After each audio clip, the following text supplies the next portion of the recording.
we'll start with the Pledge of Allegiance. Pledge of Allegiance to the flag of the United States of America, and to the republic for which it stands, one nation, under God, indivisible, with liberty and justice for all. All right, good evening, happy November. It is November 1st, 7 o'clock on the dot. We're going to start the East Lyme Inland Wetlands Agency regular meeting. First, I'm going to do a roll call of who's here. We have, we have Phyllis Berger. We have Diane Gardner, who's seated today as our alternate. We have Don Fimminster. I'm Kristen Chantrell, Doreen Ryan, Sam Sims, Greg McIntyre, and then we have Gary Gaishel and Sue Spang today. And let's see. We don't see any. I don't have any alternates in the audience today. So moving on, public delegations. Public delegations is the time when members of the public are invited to speak to the commission about certain matters. Issues or concerns related to approved wetland permits and in-house proposals or general topics of discussion are open to comment. Agenda items, referrals, applications subject to a decision by the commission, a public hearing, or in litigation may not be discussed. The members of the commission will not directly answer questions or make comment during delegations. Anybody today? Okay. So today I'll continue our public hearing for the application of Jack Belowich, Atlantis Management Group applicant owner for the redevelopment of 190, 196, and 202 Flanders Road to include a new 4,200 square foot convenience store and related appurtenances, East Lyme Assessors Map 26.3, lots 14, 15, and 16. Good evening, everyone. Back again. Attorney Rob Avina from the law firm of Sussman Shapiro, here on behalf of the applicant. To my right is Jack Belovich. He's a portfolio manager and the applicant for tonight. And to his right is John Smith. He's our engineer from BL Engineering. And as you see behind you, he'll be discussing in a moment the proposed wetlands plan for Flanders Road. I just want to do a few housekeeping items before we get started with the presentation. Last time I was here, we continued the meeting to make sure that we could get in contact with Alex, the town engineer, which we did. So you'll hear in a few minutes that we had the comments from the town engineer we'll be able to address for you tonight. So that was a reason for our continuance from last month. But we had a little excitement during that period also because we realized that the sign had not gone up. And I did some research on that and worked with the town and the town attorney. And I just want to present for the record the fact that we did get a sign up, and I'll explain that. The sign is located in the front of the parcel. I was taken by my cell phone on October 24th, which was more than 7 days prior to the continuance of the meeting. So you have two sections of your sign regulation. One is to have it go up prior to the public hearing, and if the hearing is continued, to have it changed and have it put up with the changes on it 7 days prior. When we first submitted for the public hearing, I looked. I could not find the applicable reg. There was some trouble on the website, and it was not available to us. So the minute, obviously, that Gary informed us of the issue, we got to work, got a sign put together, and got it up on the site. And I referred that to Mark Zamarka as to any issue that we would have. And so I'd like to read into the record the response from the town attorney. Dear Rob, Attorney Avina, after reviewing the matter, it is our conclusion that you could not have known of the sign requirement as the new section 9.3 of the Inland Wetlands Regulations had not been added to the regulations online or in the clerk's office at the time the application was filed. Given these circumstances, we agree to proceed as you set out below, with your client posting a sign advising of the continued public hearing date and time on November 1st and waiving the requirement for the earlier sign. And why that's possible is because state statute requires the publications, and it and that's the number one thing that the state statute requires, then each town can require other supplemental items to be done. So in this case, it is actually a commission requirement that that you were adding to your regs and not a statutory requirement. So as long as we met the statutory requirements, it would be up to the commission and obviously your staff to say, okay, what would we do in this circumstance? So we did the best we could. So the sign's been up for over the 7 days, and here we are back at the continuation of the meeting. And with that, I think we're ready to proceed with John, and he'll go back through a little bit of what you heard earlier, but obviously we're doing it now because we're on record and it is the public hearing portion of the application. We appreciate your efforts with the sign. Apologies that it wasn't quite posted yet. It was our new thing that we had wanted. Hi, good evening. For the record, my name is John Schmitz. I'm a civil engineer and a project manager with BL Companies, 355 Research Parkway, Meriden, Connecticut. I'm going to tonight briefly run through the site plans, the existing conditions plans, to give you an understanding of what we propose to do on the property. The site is what you see today on the board, on the screens here, is a colored rendering of the existing conditions plan. The site consists of 3 separate parcels, 190, 196, and 202 Flanders Road. On the plan, you'll note Flanders Road is along the bottom of the page, running left to right. North is to the right. The site is approximately 3/4 of a mile or so south of the 95 interchange and is located on the west side of the road.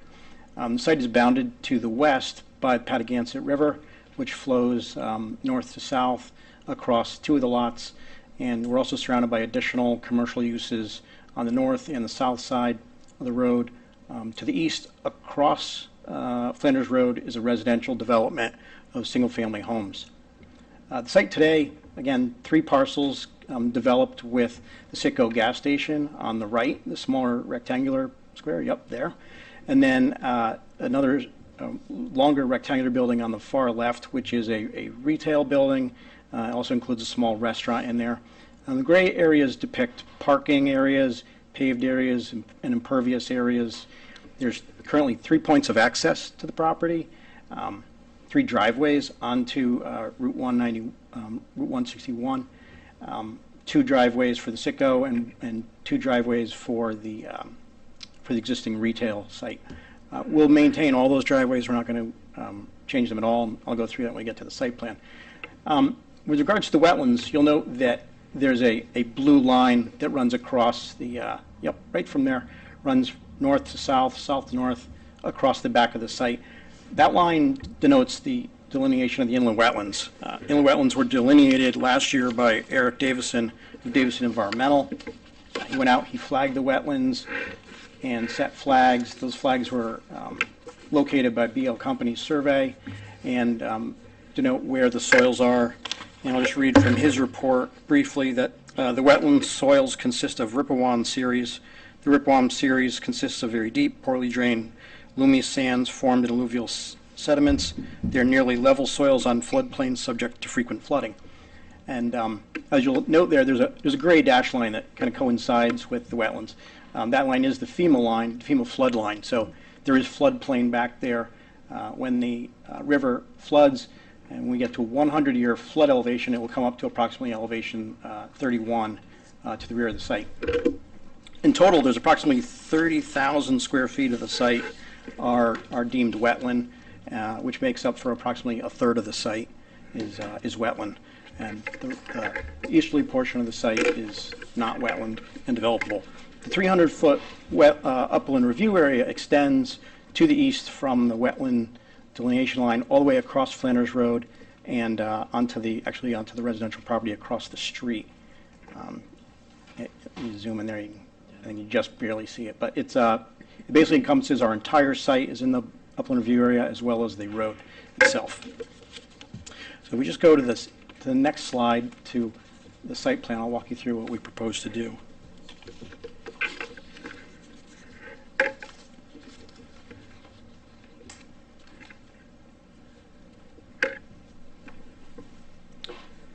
So this is a rendered example of the site plan. As you note, the The gas station, Citgo station, remains more or less the same. The canopy, the pumps will remain there, and the the rectangular building on the left, the retail restaurant building stays exactly the same as well.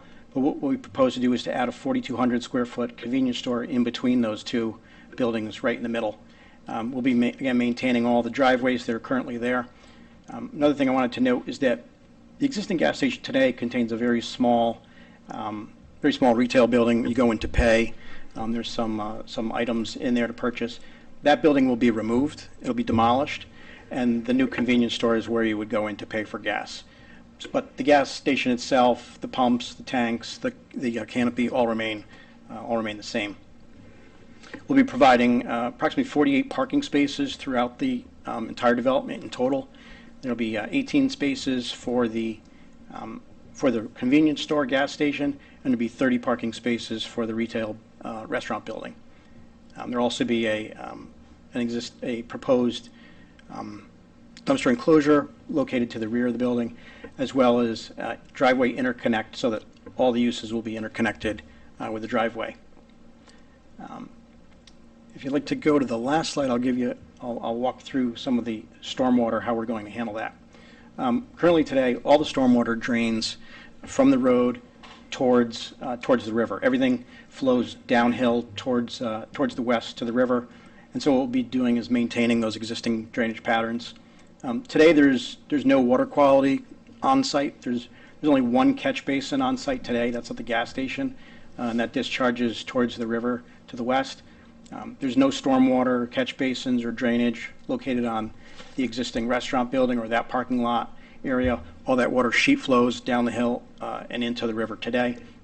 So what we propose to do is collect all that water where we can with catch basins, combine them through a piping system, and then handle both water quality and detention prior to discharging in the upland review area above the wetlands. We responded to comments from Town Engineer Alex Close and spoke to him with regards to how he'd like us to handle the stormwater. And this plan is a recently revised plan. He'd asked us to remove the water quality volume from the underground system and to put it into a surface pond. So that's what you see here. You'll see how the stormwater pipes discharge into that stormwater quality pond, so that the water quality volume typically associated with that first inch of runoff, the first flush, would be held in that water quality basin. Higher flows would then discharge into the underground detention system, where they would be held for a period of time and detained, and then all that water would then be discharged to a riprap spreader pad, where it would be dissipated before flowing into the wetlands and eventually into the river. In addition to that, we'll be providing a hydrodynamic separator prior to discharge into the water quality basin, and that separator will be sized to provide for 80% total suspended solids. And in addition to that, as the sites develop throughout construction, there will be erosion controls. There's an erosion control plan in the set, which details how we handle that. So as far as construction goes, there would be multiple best management practices, such as silt fencing, inlet control for catch basins to stop water and sediment from reaching into the wetlands during construction. And then there'll obviously be periodic monitoring throughout construction to make sure that the sediment is not getting into the wetlands or beyond our limits of disturbance during construction. All utilities are currently available to us today. All the uses that are there have existing utilities. We'll be tying into water, gas, electric, and sanitary that's currently located in the road. So all that's available to us today. Plans also include landscaping plans, as well as photometric plans for lighting and detail sheets. And in general, that's kind of the site in a nutshell. I'd be happy to answer any questions. Last meeting, John, there was a question about the state drainage, which this plan does not affect. Could you kind of go over that and show them? Sure. Yeah, there was a question that was raised by a member of the public who was questioning the storm drainage, how it's handled, and the pipe. And now, if you note on the plan there that we're zooming into, in Flanders Road, there's an existing stormwater system. There are some catch basins that are connected by pipes. And those pipes are also connected to the residential development across the street on the east side. So the stormwater from that development also flows eventually to the river, but first it has to flow through the pipes in the state right away. And the state has a pipe that runs from the state road across our site and all the way to the, yep, that's it. See, if you zoom in at the outlet, you'll be able to see right where it discharges there. So the state maintains that pipe, they own the pipe, and they have an easement for the perpetual maintenance of that pipe. It outlets directly into the wetlands right at the edge there, and we are not touching that pipe. We're not interconnecting with it. We're going to leave it in its current condition, so we won't have any impact on it whatsoever. So that's all state control. It is. The pipe again is owned and maintained by the state. The state has an easement for the perpetual maintenance of their pipe, and we're not impacting their pipe whatsoever with this development. And with the changes suggested by the town engineer, we're still outside any wetland limit, correct? That's correct. All the work is proposed in the upland review area. We don't propose to be inside of the wetlands at all. Gary, if you could just zoom out a little bit again, please. So the discharge from this site is going to be going off to the right, and the state-owned pipe is to the left of the property, correct? That's correct. Okay. I do have a question. When we went out, and I believe this was kind of the similar plan that we looked at when we did the site walk, we were talking about your filtration system of the water before it goes out. Is there a plan for the maintenance of that? Like, is it annually or something? Yes. Future Yes. plan for that? Yes. So in the stormwater management report that was submitted, and there's an appendix in there with a O&M plan, operations and maintenance, for the owner, for Atlantis, to understand how to go about the long-term maintenance. So, erosion controls handle things during construction, but the operations and maintenance handles things ongoing. And there's criteria in there that outlines how often catch basins should be cleaned, the hydrodynamic separator, and some of that has to do with the manufacturer of the separator. But typically, the hydrodynamic separator, which is basically a swirl concentrator, is reviewed, or rather inspected in the spring after winter, after sands are there, and then it's measured. And sands are removed from that that system. In addition, the catch basins will also be inspected. They have deep sumps, so they'll be inspected for sediment. And larger particles of sand will settle into the catch basins. Smaller particles get taken out by the hydrodynamic separator.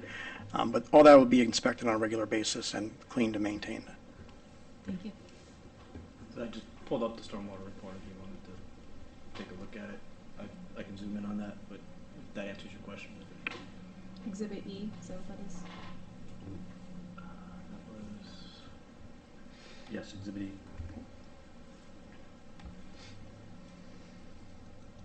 Do we have other questions?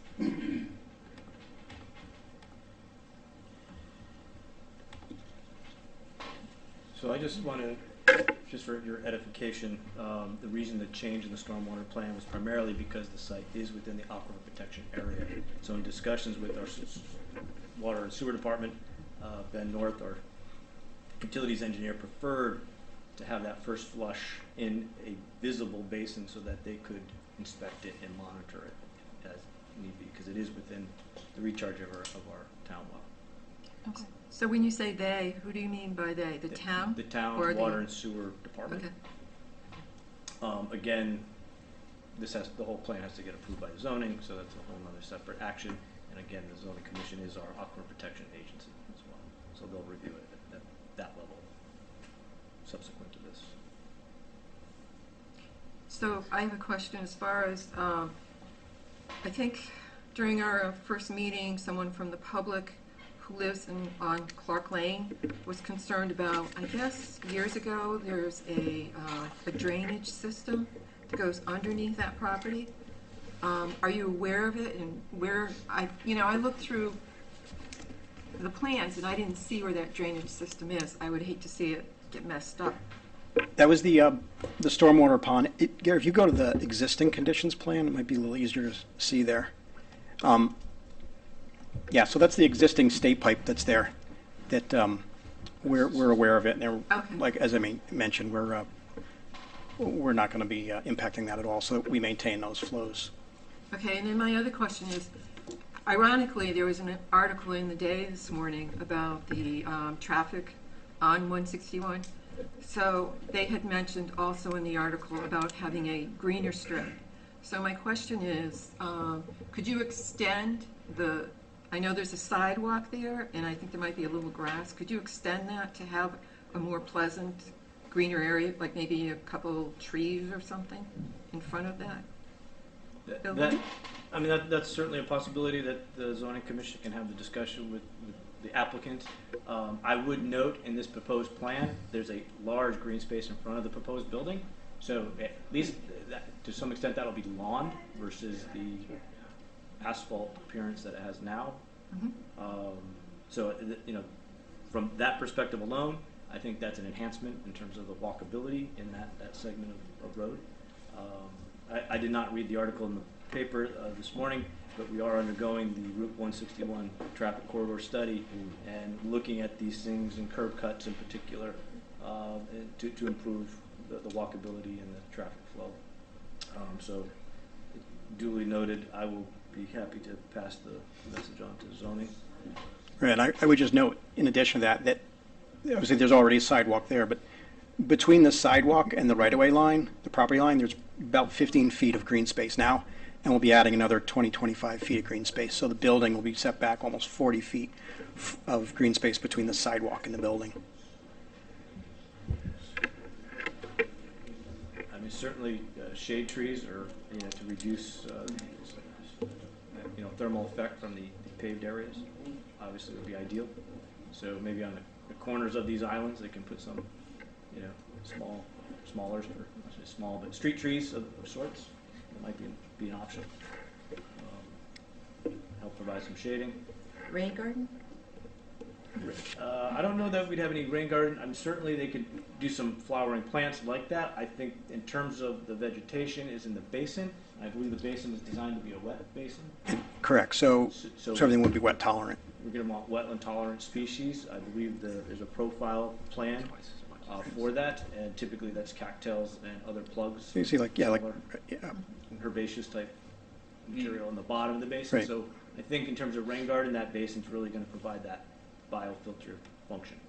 So when we met at the site, I think it was like maybe in August or September, we looked at some of the trees, the dead trees that were in the back of the property. Can those be removed? Yeah, and I can speak to that. So I think what we're proposing tonight is that same area with the town changes, we're going to be putting the detention basin in. So some of your questions then are, yes, part of that prior to the wetland line, which we couldn't even see, it was off in the woods there, will be coming out, and we'll be improving it with native species. So I think we both looked at that other wild, something was growing on the side there too. Invasives? Yeah, so some of the invasives will come out, and we have to do native on the detention basin, so. Correct. So I think we'll have some mitigation in that area of the invasives and removal of that deadwood, although I don't know that I necessarily want the developer to go all the way in there. Yeah, we'll only go to the disturbance area that we're allowed and have the protection erosion devices in between. So that's, and I will certainly come back and sum up if there are any comments further from our presentation. And again, I read the very same article, and we are working, with zoning, obviously, to look at how we can best address the state road and the traffic. And we realize that's not your jurisdiction, but certainly I didn't miss it when I walked down to the mailbox this morning. Well, what about the gas tanks? How old are those gas tanks? Tanks? Yeah, go They're ahead. going to be replaced by the end of December. Oh, okay. It's a separate package, but. All right, because I thought I read through the material that they weren't going to be, but now they are. Now they are. They're scheduled by, we have to get them in, and they'll be obviously the latest double wall fiberglass. Double, yeah, okay. Good. I have a question. I just want to make sure I understand the water flow across the site. So, I don't know, it's going to go into like ponded area, and then when the ponded area gets high enough, then it's gonna flow back to the, Right. Right. So the water will flow, get into catch basins, and then through the catch basins into a pipe, through the hydrodynamic separator and into the basin, which, let's assume it's empty. It's just a bowl. Right. The water will go in there. The water quality volume, the first flush, will be in that basin. It'll fill up. Now, if you get more than that first flush, more water, then it'll overflow through. It'll go through another pipe into the detention system, which is under the parking lot.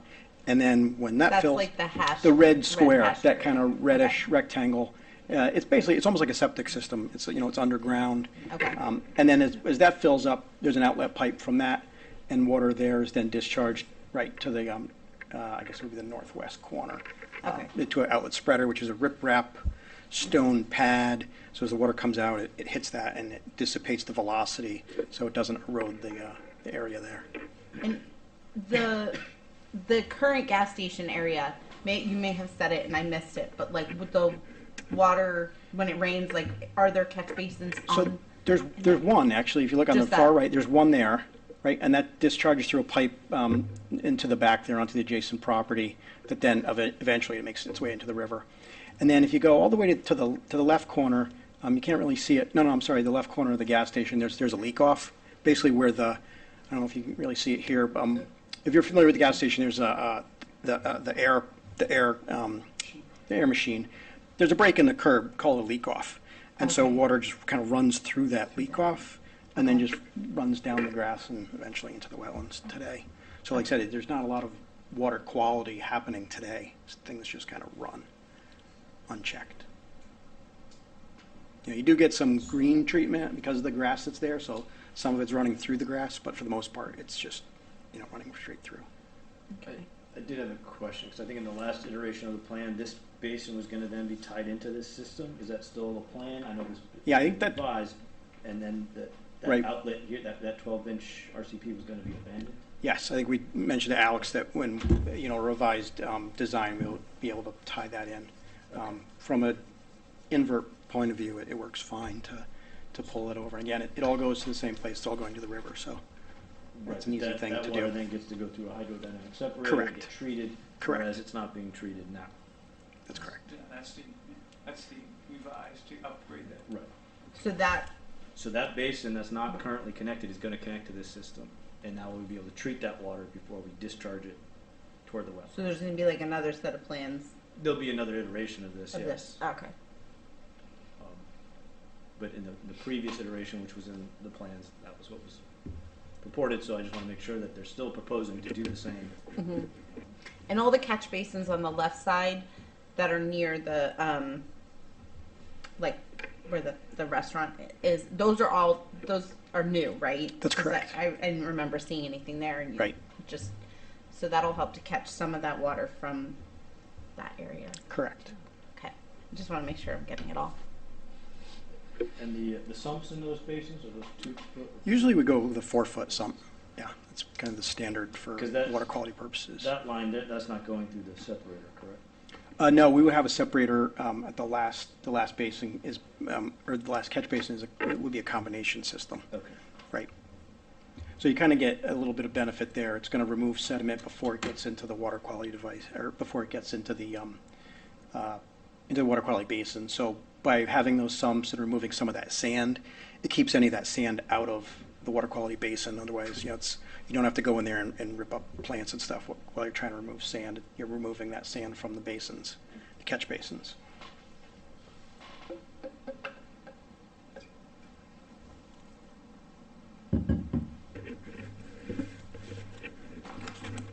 So we want to hear from the public, if anyone here has any more questions right now, or we good? All right, we'll see if anyone from the public would like to speak. If you could just come up and state your name and address, please. Hunt Foster, 7 Penny Lane, Niantic. Sorry, just because the mic's over there. Thank you. Hunt Foster, 7 Peggy Lane, Niantic. I used to be part of this commission back in 89, 90. So a couple interesting questions. Your retention basin, as it's currently designed, is basically going to be a dry hole most of the year, unless there's a rainstorm? Or is it that close to the water table of the river? Well, if you, Just direct the questions toward yeah, the if you. Okay, I'll just do- Questions to us, and then they'll come The back question, with an answer. the question I have is, okay, the bottom of this retention pan, how close is it to the water table from the river? Is it going to be wet all year long, or is it going to be a dry hole except if there's rain? Because that's going to complicate your planning problem. Because the way it's described, I see it as being just basically a dry hole that occasionally catches water and then overflows into the underground detention and then onward to the river. And based on past experiences, that kind of thing, you've got to really pick and choose what you're going to put as plants in there, because they're going to have to be dry tolerant extremely, especially with climate changing the way it is, and who knows what's going to happen with rainfall. Other question I have is, what is the dotted line going from the detention basin up to the riprap to the upper right? This line here. Yeah.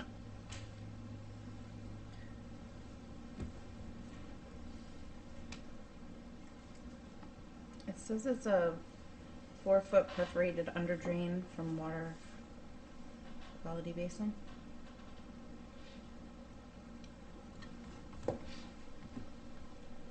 That's what's labeled. Yeah, we can get that. Okay. That was just what hit me. Okay, yeah, thank you for Past your experience questions. with ponds didn't work. Good. You want to state those points? Let's see if there's anybody else. I'm sorry. And would anybody else like to speak? Good. Again, John Schmitz from the record. Correct. So the pond functions very similarly to how the gentleman described. It would more or less be a dry pond. Town engineer asked that we provide a liner to the pond so that it wouldn't, so the first flush wouldn't infiltrate directly into the groundwater. The bottom pond there is about elevation 32, so it is above the wetlands area, which is around 31. Well, the floodplain line is 31. The wetlands edge is around 30, and typically you see groundwater within 18 inches or so, 2 feet of that, so groundwater around 28 feet in that area. So the bottom of the pond would be above groundwater, but with a liner. The idea is that water wouldn't percolate into the ground, which is the reason for the underdrain. The town engineer asked that we provide an underdrain so that over time water would eventually drain down from the pond. And so the underdrain, again, perforated pipe in the basin, and then it would discharge at the same location as the stormwater at the riprap spreader pad. And again, yeah, as far as plantings go, anything that's planted there would have to be obviously wet tolerant, as well as, I don't say dry tolerant, but it would have to be tolerant to live in a area that would be periodically flooded from ponding. But ideally, it would be dry if we were an extended period of not a time of drought. It would be dry. So post rainfall event, how long would you say water would remain in the pond for? So it's 28 feet is where the water table is roughly, and then the bottom of the pond is about 32 feet. And the under drain is going to drain any water that's sitting there post storm event. Correct. So it's so the under drain, again, yeah, it's perforated pipe. So water would have to basically, so you have a liner and then you have soil. So water in the pond would go through the soil and get into this, so you get a little bit of treatment through the soil, and then into the perforated pipe where it drains out. Rough guess, approximately 24 to 48 hours to drain down anything in there. And again, that's what's in the pond, because if you get too much water, it then overflows into the detention system, okay. which would also drain down in about 24 hours. Do you have is any of the parking area pervious, like pavers? No, it's all proposed to be bituminous pavement.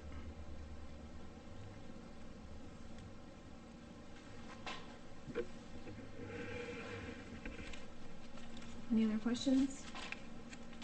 No? Thanks, Jen.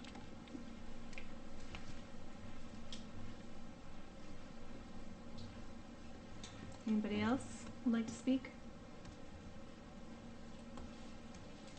All right, so should we close the public hearing? Or, If there's no additional comments, public, if you have no additional questions or concerns from the applicant, I'm sure they would like to see the public hearing closed. If there were some outstanding issues, then I would say that it might be in their best interest to continue it, but seeing that there doesn't seem to be any here, I did add Alex's comments regarding his review. Unfortunately, he didn't have time to get a memo together because he just reviewed the plan today, but we do have his email comments for the record. Those were also posted on the website today as well.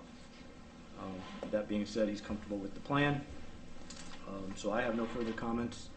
I think considering the circumstances, the location within the APA, and trying to accommodate the groundwater concerns from that perspective, with my town planner hat on, I think the plan is probably as best we're going to get it in terms of stormwater quality and control. While I like the complete underground storage aspect, not having to look at it, but and not having to encroach as close to the wetlands, is to me more ideal. At the same time, considering the town well situation long term, I think this is in the best interest of the town. okay. Anybody else? Do we hear a motion to close the public hearing? I move that we close the public hearing on this matter. Do I hear a second? I'll second it. All those in favor? Aye. So should we discuss? You can discuss it now. Does it have to stay on the agenda? No, it's been on the agenda for over 15 days. I would also note that we did publish notice for a public hearing while the sign didn't go up. That matter was addressed. I think if on an appeal, they could argue that quite well, as could our own counsel. So all in all, the time period for the sign actually was met in terms of this date today. So from that perspective, I'm not concerned with that procedural defect. In terms of a motion, if you're prepared to make one, you're more than, feel free, you can go ahead. I'm more than happy to draft one for you if you want to discuss and give me your thoughts. I'd be happy to try to codify that for you. So I just wanted to comment that the people who live across the street in Clark's Lane, I'm assuming that their issues, i.e. wanting a stoplight or that kind of thing, will be considered in the 161 review process. Correct. Those are typically zoning matters, traffic, and site layout. That in that regard will be handled by zoning, such as the lighting, signage, even architectural review in some cases, not always. But, so I suspect that'll be addressed at that zone. And their concerns were, you know, the flooding concerns of the pipe, and the pipe won't be touched, so that's Right. good to know. Traffic. Right, and traffic. And no water is going to be added at the outlet of the pipe either, so there would be no backup or issues that way.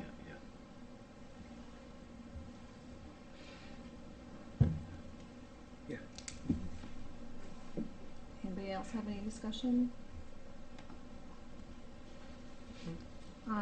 So, do you want to draft something up and then we can vote on it officially next month?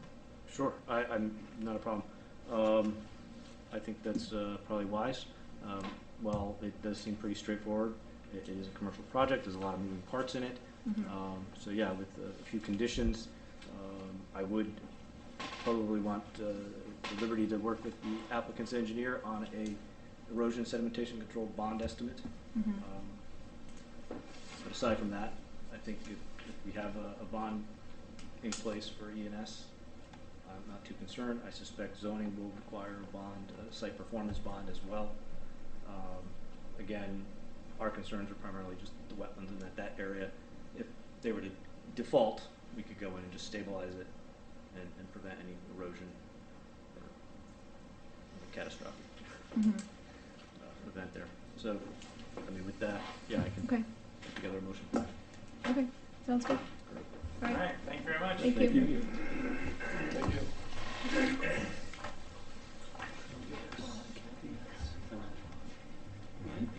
No. Yeah. Yeah, personally, I don't think so. All right, next is the acceptance of minutes from the October 4th, 2022 regular meeting. Do I hear a motion to accept the minutes, or does anyone see any changes? I have a correction. My name is spelled wrong. All right, B-E, where the adjournment. It won't let me download. I can't save them to the, I have to get administrative permission. I believe my name's misspelled as well in the discussion of the pond issue. It's T-I-R-E instead of T-Y-R-E.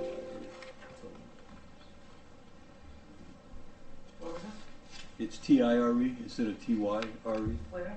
In the discussion of the pond. Page. No, I don't have it in front of me. Yeah, it's in section 9A. On page 3. Oh yeah, 9A, second paragraph.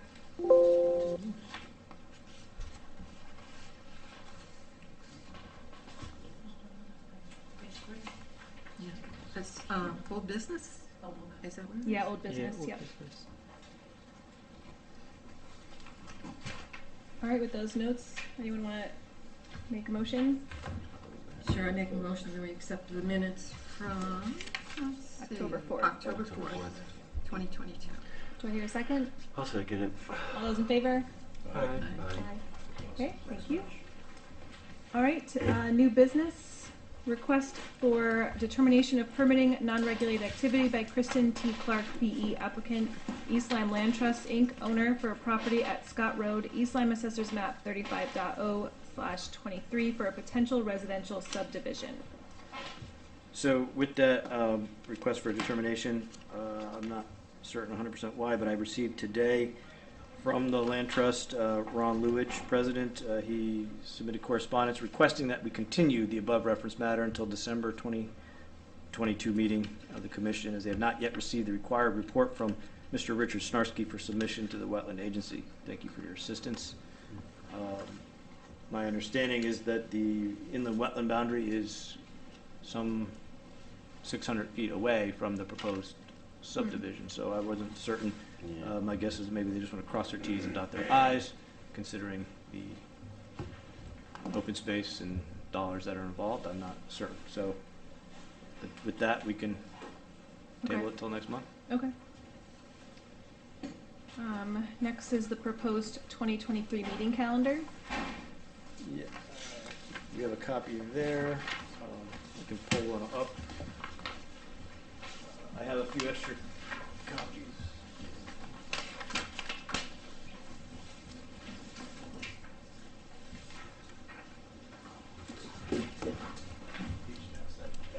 There's one on the back of these.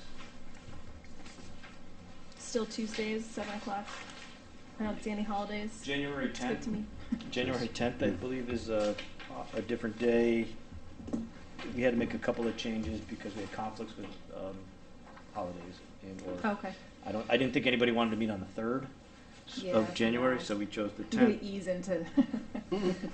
I think the other was November 7th. Oh, yep. I believe we may have to change that. Oh, no, so that's a Monday, sorry, because the 8th will be election day. Oh. Is that- okay. No, that's this year, sorry. Yeah, the 7th is a Tuesday as well. So that one may have to change, because November 7th next year is going to be election day. Oh, okay. I thought I. So it's probably gonna be November 6th. We're having an election next year? Can't get past this one. I'll get that. Did you say January 10th? Yes, January 10th. Planning is still meeting that night? Planning, we moved. Okay.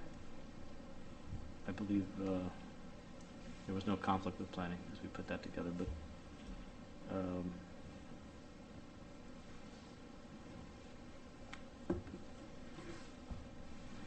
July is like the second week.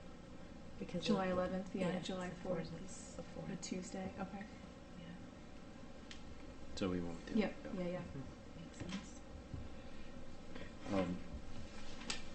And again, it's the annual schedule. We'll post it, and we can cancel meetings, move them, have special meetings, however necessary. Do we need to approve this? Please. Do I hear a motion to approve the proposed 2023 meeting calendar? We'll move to approve the calendar. Thanks, Sam. Do I hear a second? I'll second it. Doreen? All those in favor? Aye. All right. Thank you. Pending applications, application of Jack Belowich, Atlantis Management Group applicant owner for the redevelopment of 190, 196, and 202 Flanders Road to include a new 4,200 square foot convenience store and related appurtenances, East Lyme Assessors Map 26.3, lots 14, 15, and 16. Obviously, we closed that public hearing today. So moving on to old business. Diane McAndrews, condition of Little Indian Pond, Crescent Beach, Niantic. Yeah, so you had asked that we just leave this on for some Yeah. discussion. Right. I met with a few of the neighbors down there that are obviously interested in the pond, with Sam Geary, who's working part-time for us as helping out, which is great. So I've charged him, he holds a bachelor's in biology, and so I gave him the task of figuring out what we can do with this pond. So he's going to reach out to some folks at UConn, I think, and see if there's some opportunities there, as well as DEP, and talk to an aquatic specialist. But really, he's really mainly looking for funding to do some sort of project that would enhance the pond. At the end of the day, that's what needs to happen. This funding needs to be put in place. In the meantime, direction that we're kind of giving the residents is to come together as a group, organize yourselves, get the landowners on board. Because without the landowner permission, you can't do anything out there. So they'll be kind of trying to get organized in that fashion. We'll kind of do some research on our end and see what we can come up with as far as, some sort of mitigation project, rehabilitation for the pond. I don't know. But that's kind of where things are at. So it's going to be a slow-moving project, but nonetheless, we'll try to make progress on it, hopefully. So that is moving forward. Well, that's good. So this is a private pond, though. I mean, how much really should the town be spending their time in something like this? Right. I would agree not a whole lot, because it is privately held. I do think where we can assist is do some research. We do have the ability to say, hey, this is what can be done, and thus reaching out to DEP, maybe deep, as well, it may be privately held, they are still considered waters of the state. So I would think at some level the interest is what can we do to help the pond. And, Such I a don't. visible pond, too. Yeah, I would direct to Sam not to spend a ton of time, don't spend hours, just every day researching this pond. I mean, just 10 minutes here, 10 minutes there. If we can make a few phone calls primarily, and really get the assistance that way, it's a lot quicker. I mean, they could get UConn. We had a research done for the pond in our neighborhood. We had somebody from UConn. Like extension? Or was it DEP? No, this was UConn. Priscilla, somebody. I don't remember. Oh, Priscilla Belli? Yes. So, yeah, she, certainly, I can direct the group to her, and that's really kind of the idea is if we can get them as a unified kind of group of people, and they can take charge of this and move it along, because it is privately held. Well, we do have a pipe in that pond that the town has interest in. I did talk to engineering. I've asked Bill Shear to go back out, take a look at the inlet and the outlet, make sure it's functioning properly, at least the way it's been designed, and if there's any work that needs to be done to clear out that outlet, do it. I think the answer is that there's not a whole lot to clear. There may be some vegetation, but for the most part, I think he believes it's functioning as designed. So, but I will report back on that hopefully next month and have a clear answer from him. Yeah, the unique issue in that pond is that at least once a year, if not twice, there's washover from the ocean. Easy. It goes right into the pond. And that never comes back out, the sand and all those stones. Yeah, the sand just piles up. And year after year, it's just gotten shallower and shallower. Ask a question. Do you have any idea where the outlet of that pipe is in the bay? Yes. Yes, there's actually a piling. If you look out from Crescent Ave, between the houses. There's a piling there with a black cap on it. That's the end of the pipe. Oh. Yeah. You can, at low tide, you can walk the beach and see it. You'll see it got a hammerhead on it. Instead of having just an outlet pipe that discharges direct into the sound, we put a T to keep sand from clogging the pipe and backing up in it. It does clog a little bit, but not nearly like it did. And the majority of the pipe remains open, so it can continuously flush. So would you say the pond is tidal? No. It only discharges when it fills with stormwater. When the level increases, it'll exit the pipe. The water doesn't back up far enough up the pipe to actually influence the water level in the pond. If it did, we'd have probably enough salt in there to kill the Phragmite. Yeah, right. But that's kind of Killed all of I mean, it. it's an option, but we'd have to redesign. And everything else is is salt tolerant, so. Yeah, they do. And if you have enough salt, though, that'll Yeah. the ecosystem. It's will just ocean water, they'll die. Killing fish that It'll are in there. sanitize the whole thing. But yeah, so that's kind of where that's Looks at. great, though. Okay. Jumping out of order a little bit, and see, you're here, ex officio report. We could jump back to that. Yeah, don't have really too much to report. Just, I was just at a Charter Revision Commission meeting, it was for a public hearing. Sorry. And, they're basically, as I said before, the commission is 11 members now, and they're gonna break up into subcommittees and discuss, I think, like 13 different charges, basically, or issues that they're gonna review, but they're also gonna review the whole charter if there's anything else that comes up. And they're gonna have another public hearing probably in the next few months on that also. So that's really about it. There wasn't really too much else in the past month on the Board of Select. It's like relevant. I've already mentioned we had a public hearing on the Route 161 corridor study. There was about 30 or so people Oh, who yeah, showed up that's for right. that I did go to that, yeah. at the high school. I think it was a decent turnout. I was expecting more, considering that we saw the hotel come down. I figured there'd be a bunch of interest, but I think too, I try to tell people they can still go online and make Yeah. their comments. I'm Yes. hoping people, even if they couldn't go to the meeting, go online and make the comments. I think it was like www.161corridorstudy.com. So I'm hoping that, because I think that whatever comments are going to be made, that they're writing down, they're going to take it very seriously. So, yeah. Does anybody have any questions for me? Anybody? Oh, no. No? Thanks. Sure. So moving on to the chairman's report.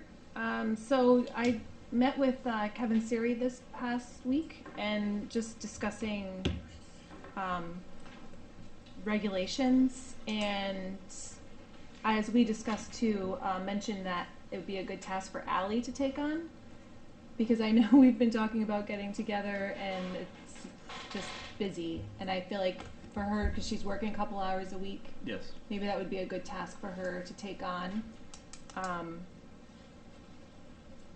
So that's the only thing we were discussing Sure. something different, but that did come up, and I thought that would be a good thing for her to be tasked with. So I know Kevin was going to reach out to her to talk with, if we could get together with her and discuss, kind of what we're thinking. And Sure. I do have actually from a long time ago your updates. So I still have this that I've been looking through. So I would like to still, move forward with it, because I think that Yeah, it so I can benefit have the town. I can have Ally reach out to you and Greg, and anyone else who's interested. Yeah, yeah, and you. just I to mean, get we can that all ball sit rolling. down and just make sure we're on the same page, and maybe, a couple hours here and there if she could put into it. And because what I think would be important is for her to also take into perspective the POCD and try to align that and some of those goals within our regulations, if there's some opportunities there. And that just takes a lot of effort, and I honestly don't have that much time to put into that at the moment, but I feel like that would be a great project for her to take on. So, I would because agree. I love the POCD, and I think our regulations could benefit from that. So that's the only thing I really have to report on. So I'd like to get that in motion. Sure. I can let her know tomorrow. Yeah, perfect. Let's get on this. Let's move it. Yeah, I will be having her also. She's going to be looking at the subdivision regulations as well. So maybe as we go hand in hand, that kind of Yeah, might work out well. great, perfect. Okay. So, moving on to inland wetlands agent report. So, Administrative. Go ahead. Permits issued. I don't believe I've gotten any in the last month that I've had to issue. In terms of enforcement, we went out, we sent a notice of violation to 23 Overbrook. Krista did note that we had the wrong owner, so we corrected that today. That notice went out. It should be in this afternoon's mail, so they'll get it. So hopefully before the next meeting, we'll at least make contact with them and either get them to apply for something and see what's going on exactly. Where is Overbrook? It's off of 4 Mile River Road. Oh, okay, it's over there. They Yeah, do. it's- The good news is they do have some silt fence up, so they Yeah, are and it's using still erosion there. controls. Although there's just no permit for whatever they're doing the landscape work primarily. Some stone steps. It's nice, but it's, it needs to be regulated. So as far as that goes, over on Nathan Hale, the Nathan Hale subdivision. They're finishing up with houses in there. There's some drainage work that's coming to an end. We've had to kind of negotiate with the landowners because I think the developer was supposed to put in the riprap splash pad at the end of the outlet. But we've gotten both homeowners on board to get that completed. So with that subdivision will be complete. What's going up behind Dollar General there, by the That cemetery? is a multifamily development. It is? Yes. Zoning just approved it. It's more apartments like the ones that are there. Like the Yeah. Fowler apartments? Yeah. Like those, Oh, they're like condos, well, they're not condos, but they're apartments, but they're like They're not a big. row home kind of. This is going to be, you're going to have a row of like condos, I guess, on one side, and your garages will be opposite them. how And many are they're they keeping- fitting there? That's not a lot of property. I think there's 30 and change. They're keeping the existing buildings. I think there's 4 units going into the existing home. Is it low income Oh, really? or high? Affordable? No. No, okay. No, I believe it may be, I think they were talking about 55 and older, but we were kind of like, it doesn't matter at this point. Yeah. You're just putting all this density right in Yeah. downtown there. Hmm. In terms of wetlands, there's not a wetland around it. So Hmm. it's one of those properties that was outside of the 300. So they made that So easy. they do exist. It's literally the Properties outside the To 300. regulate Like everybody. the one area in town. So yeah, it's Oh, wow, okay. add more units, needed housing, I guess, in that regard. Mm-hmm. We'll see how it turns out. Hmm. Is it the same owner as the Failer, the apartment complex? I don't believe so. Next to- No, oh. I think it's a different developer. Okay. Yeah, different property owner. Anything else on enforcement? I think that's all I have for enforcement right as of now. Rocky Neck Village, it too is coming to an end.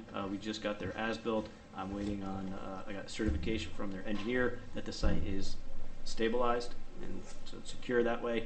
We just need to get some certification from the engineer that basin, one of the large basin was designed and built as designed and proposed. That was one where there was some ledge in it, so we were really more concerned about storage capacity because of that ledge, and they had to kind of work around it. They extended the basin a little bit because of that. So my understanding is that, yes, it has been built and designed, but we just need certification. Mm-hmm. Once we get that, they should be complete. They did request a release of their bond. I think looking at the permit, it does require that we hold their bond for 2 full growing seasons. So they may have to wait. On that, I'll just double check that. But aside from that, that may be something we can act on later next year. Okay. It's the only large. So I have a question or a comment as far as the signage. I know when the applicant was here the first time, I specifically said to you, and they commented about the signage. So my other comment is, when I drove by this morning, initially I didn't see the sign because it was kind of stuck with a whole bunch of other stuff. Do we have, I mean, Are our bylaws, do they specifically state where the sign should be? Should it be like in the middle of the property or any? I think it's just Specific? visible from a right. Visible. Actually, I don't know that we actually specify. I think we specify the size. But we Put it don't. way in the back. Should feel like facing the other way. Well, it's kind of like Yeah, with a right. whole, it's like on the side with a whole bunch of other stuff. Hmm. So, I mean, I had to do a quick look to see it. Hmm. But yes, I recall that discussion, and after my discussion, after that meeting, I don't think it's something that came back up. We lost sight of it, and then when I recalled it, and I said, "Oh, you need a sign," he says, "Well, where does it say I need to do that?" Yeah. So then I went and I looked at the regs online, and they were the old iteration, and I said, "Well, they're supposed to be updated like 3 years ago." So we uploaded a new version, but in the process I said, let's make sure we upload the recorded version, right? So when I went to the clerk's office to see if they were recorded, they were not. So we recorded them. Done. So at least they're now recorded. Hopefully no more. I'm not sure why they were not recorded. I think it was 3 years ago. Right, was that Well, I guess in the future, when we do decide to have a public hearing, we should say right then and 2020. there that the sign has to be posted. Yeah, so that, it was 2021, sorry, so a year ago. Agreed, I think, yeah, we can just let people know that they're gonna need to post a sign anyway, but the regulations have been filed. I've got the right ones up on the website, so that's been squared away. The similar issue with subdivision regs, made sure that was taken care of, so we're good there. So, moving forward. That's all I have right now, and again, we come up to the draft wetland watercourse stuff, so Yep. as you said, we'll just have Ally start working on that. Yeah. And go forward. Any correspondence? No, still, yeah, none other than, no. I'm still working on that parcel out on Boston Post Road. The gentleman claimed that he didn't own the parcel, so we're still trying to get in touch with him, just to, the work stopped, but we just want to ensure that nothing new is going to happen, and if it does, that they know they need to apply for a permit. So aside from that, I think we're good. I think there were some, in the last meeting, I think Lindsay Rush had some comments, but Oh, yeah, right. was not here this evening. So I'm going to assume that maybe some of that's been addressed with the discussion that was had that evening. Brought the file just in case, but Okay. Could you just summarize what happened at the public hearing? Because I missed it. Did the public hearing go forward tonight? yes. Yeah, It did, okay. yeah, we had, so they presented on the plans. We had one member of the public express concerns about what was the depth of the pond and the height of the water table, and if it was gonna be a dry pond versus a wet pond. Because at first I was under the impression too it was gonna be mostly a wet pond, but it's actually more designed to be a dry pond. There's about a 4-foot separation, and it's got a liner so that there won't be any infiltration into the water table directly from the pond. So he answered the questions. Yeah, so that liner will just slow that infiltration down. Okay. So what's the life of the liner? Hopefully it's the life of the pond, probably 50 to 100 years. I mean, at some point you're going to have to go in and Was the liner like? it's like a clay. Oh, it's a clay. It's a soil material. It's not. You can put barrier, like rubber barriers in, but I'm not going to suggest they do that. Then you'd have a wet basin all year, so it would never go dry. Okay. So this just slows it down, so you have that 24 to 48 hours standing water. Yes, plant selection has to be adequate, but that's kind of standard in the industry. Yeah, a lot of ponds around here are designed that way. Yeah. All right, well, that brings us to adjournment. Do I hear a motion to adjourn the meeting? Motion to adjourn the meeting. Do I hear a second? I know. I'll second. Sam second. All those in favor? Aye. Aye. All right, thanks, everybody.